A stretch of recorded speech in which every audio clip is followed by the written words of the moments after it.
සෙනග ඔය පැත්තෙන් මෙන්න එන වාරවත්ෙන් ගමට ඇවිත් අඩිවලෙක් අල්ලා පල්ලා කුටි බැට දීපල්ලා දඩෝරියා ලිහා දමා උසි ගන්නල්ලා තඩිවල හට යන්න නොදී අල්ලා පල්ලා ළමයින් ගෙනියන්නට ආතඩිවල අල්ලාගෙන හිර කරපල්ලා ළමයින් ගෙනියන්නට ආතඩිවල අල්ලාගෙන හිර කරපල්ලා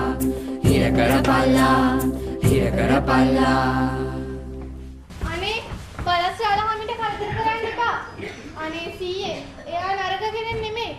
මට එන්න බාරන කිව්වට මට හොඳට සැලකුවා. මගේ කීමහලයි අද සීයරට මේ තෑගි අරන් ආවේ. අනික බලස්සාලහමිට පැටන් 5 දෙනෙක් ඉන්නවා. එයාලගේ අම්මත් නැහැ.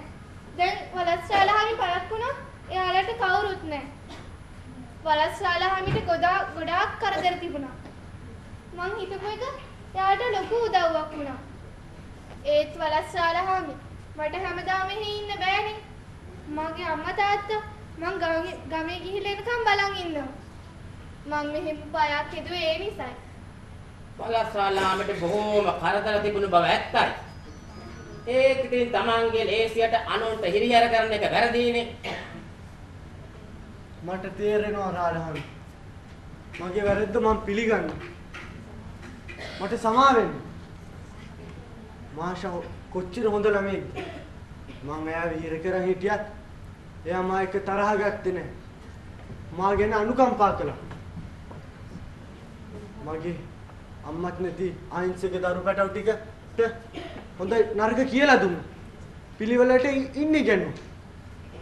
මාෂාගේ හිතේ තරහක් නැහැ. උතුම් දරුවෙක්. සීයේ ආත්තම්මේ අපි දවසක වලස්ගමට ගිහිල්ලා පැටවම බල්ලෙමු. වලස්සාලහමිත් බබාලව හොඳින් බලා ගන්න. එයාලා දැන් වලස්සාලහමිට උදව් කරන්නත් දන්නවනේ. හොඳයි මාෂා. රාලහාමි, හාමිනි මං ගිහින් එන්න. අපි පුළුවන් වෙලාවක ඔය වලස් පැටවු ටික බලලා යන්න එන්නම්කෝ. එහෙනම් පරක්කු නොවි යන්න වලස්සාමි. පැටවු ටිකක් තනියම මෙන්න මේ රස කැවිලි මල්ල අපේ මාෂා ළමයා දුන්න කියන්නකෝ. හා බොහොම ස්තුතියි.